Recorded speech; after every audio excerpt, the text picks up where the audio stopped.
For wintertime camping, for me, a lot of times I like to use a lean-to out of a tarp. Most of the time I'll take an older tarp that I have, one that's either been repaired due to fire damage or even something improvised like a piece of plastic or Tyvek or a real cheap tarp. I'll show you a way to do a wintertime tarp setup with no stakes, and we won't use dead men in the ground either. It'll just all be from lashing poles together and securing it to the tree. And then I'm going to show you how I like to attach a space blanket to the back of it, and then show you where you'd lay down and maybe even build a little fire in front of it. I'll show you what the whole thing looks like. So to get going, I'm going to, like I said, use some 550 cord. I'm going to get some poles together. On these two trees here, I'm going to be doing square lashes, and I won't go over the lashes because I have a video called Bushcraft Lashings, and that follows that pretty well. So I'll just be tying these up and then maybe showing pictures of them or taking pictures of them and posting them up on the web too. So we'll get going here. Okay, right here is a square lash that I did, and that pole is about chest high, and you can see more of it. Now to keep it up in the air, to do that first rig, what I like to do is just put a loop of rope, 550 cord, and just tie it up about how high you want it, and that way it keeps the pole nice and level when you're doing your other lash, and then you can just lash the other side. One thing I need to make sure that I'm doing is these poles that I'm using, they need to be smooth because I'm going to be draping my tarp over them. So now's the time to go ahead, and if you see any little nubs, just take them, knock them off. Be sure it's all nice and smooth. You can beat them down flat sometimes, sometimes not. But when you're doing this, always just be sure that you're pounding away from yourself. If you don't get this smooth, you have a good chance of ripping holes in your tarp. You really don't want to do that, especially if it's an expensive tarp. That's why, once again, I try to use a cheaper tarp in the winter time, or one that's been beat up pretty good.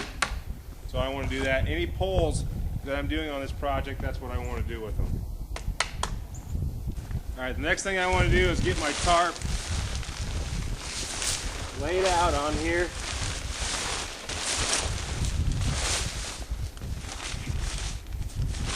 And I want, if these tarps are evenly spaced, the reason that we wanted to have everything smooth is because we're going to be doing a modified lean-to. And I've taken and marked where these tabs go. And then my next thing I'm going to do is place two poles, come down at about a 45-degree angle. And then we're going to start attaching the tarp after we'll actually have two more poles to put on and another pole on the bottom. And it'll make sense once I get done with it. So I just wanted to measure out and show where these went. I've got my three other poles laid out.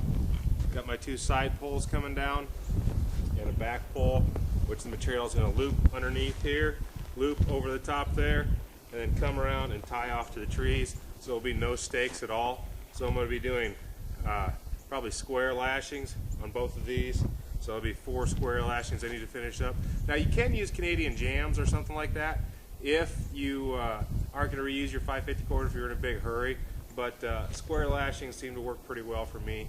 They've worked for a lot of years for a lot of people. So I would suggest doing square lashings. Plus it's good practice, and it comes out pretty cool when you're done. All right, I've got my framework put up. Square lash, square lash, square lash, square lash, 4 square lashes, 2 on here on the two, my ridge pole. Everything's clean, deburred. So now I'm going to take my tarp and in a diagonal fashion lay it across there. The wind's going to be blowing, so that's going to be a little bit of a pain in the butt. So I'm going to start off by taking a piece of 550 cord and tying a knot in it.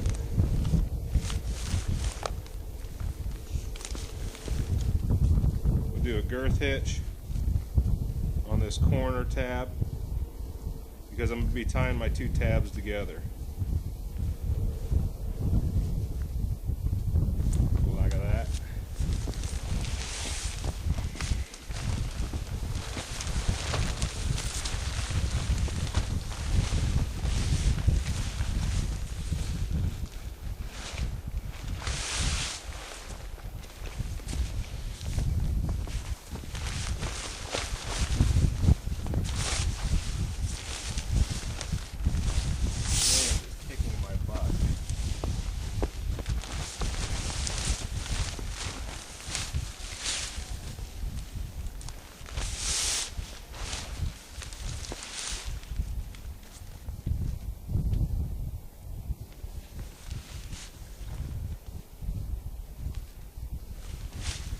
I kind of got these two tied together temporary right now.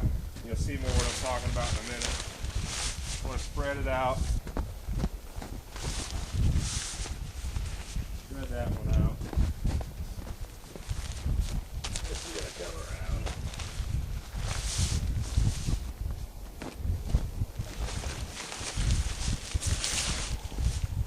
around. I ended up having to fight the wind on this a little bit, and it took me a little longer than I wanted to.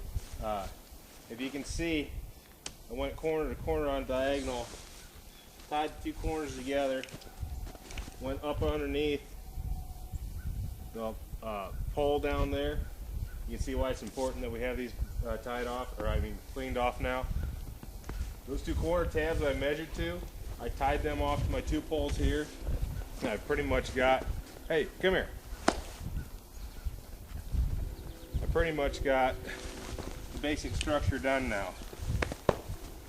You little goofy, get on out of here. And then what I'm going to do is take these ends and take some of my longer cord, wrap it around this tree, come up, wrap that tab there, and I'll show you how it looks like in the end. Okay, now I think you can see what I was talking about. I started down at the bottom with a piece of 550 cord, tied it off to that corner, wrapped it around the tree, came through this tab, wrapped around the tree, tied it off. Did the same thing on this side, tightening stuff up. I might be able to get this just a little bit tighter, spreading stuff out a little bit. Sometimes people get real worried about gaps. If it bothers you, you can take snow and build it up around it. You can put snow back behind there. What this is going to do is it gives you a nice solid shelter. And even if you do get snow, the poles are going to take a lot of the weight. You will get sag in the middle of it. If you're really sneaky, you can put a pole in the middle too, but it takes, you can really rip your tarp up pretty good if you do that. It's got to be perfect. It's got to be rounded off on both sides. Kind of a pain in the butt to do, but it gives you a lot more stability. So you can see how this is going to block off a lot of the wind. If we're going to build this, the wind is at the back of this shelter right now. And I'm doing this place because it's a good spot to build it to show you. But if I was going to stay in this, I would not have it that way. I'd have it so that the wind is parallel to the opening of the shelter. I'd have my fire right here. I'd have a reflector if I could. And next I'm going to put up a space blanket and show you how that looks in here, and it'll help reflect the heat back down. All right, so the last thing that I did was put this space blanket in. I took 550 cord and a little bit of grass I got out of the field, wadded that in a ball, made a button out of it, put a slip knot on it, and then tied it to the four corners. You can stay right down here. I guess it's got a little tiny fire going. You get your whole thing all laid out, get your bed laid out, your insulation bed, some bed logs, and you can really feel the difference just from a small little fire like this. If you want to stay warm all night, build your long fire. You're going to have to get up in the middle of the night and put wood on it. But it's a great shelter system. If you do it wrong in the wind, you could catch a little snow, but you can always hunker down farther. And I suggest carrying a Gore-Tex Biffy sack with you. Another modification you can do is take clear plastic, put it straight down like that Morris Kohansky Super Shelter. You can put thermal mass back behind this, and it really makes a big difference. So a framed freestanding, no stakes needed tarp shelter for the wintertime.